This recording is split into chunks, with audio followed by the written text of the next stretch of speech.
The Galaxy S23 series has officially exceeded the Galaxy S22 range by a considerable margin. It's a great gain for Samsung, but it might be a lost win if the next big choice fails.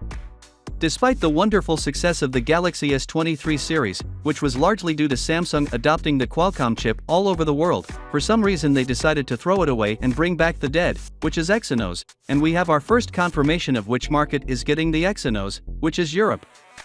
It's happening again, and it's most likely the path Samsung will go in the future.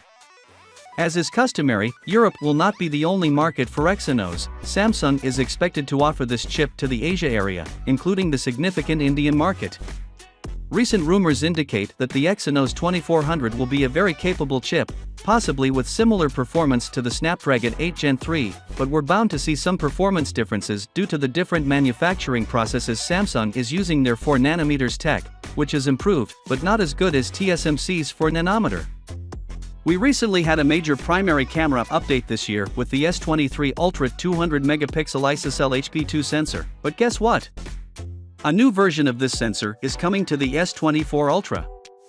According to Ice Universe, the Galaxy S24 Ultra will include a new ISOCELL HP2SX 200MP sensor. It will be further improved to deliver the greatest performance, and as previously said, we will be receiving a new 50MP 3x optical zoom that will use high resolution to increase zoom all the way from 3x to 10x. The Galaxy S24 Ultra also has a Snapdragon 8 Gen 3 CPU, 12GB and 16GB of RAM, 256, 512GB, 1TB, and 2TB storage, and an in-display fingerprint scanner.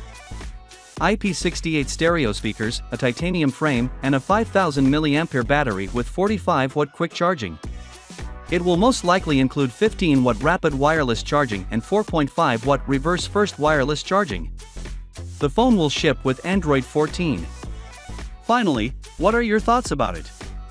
So with that being said, let me know your thought in the comment below, and if you are new here, please subscribe. Peace out.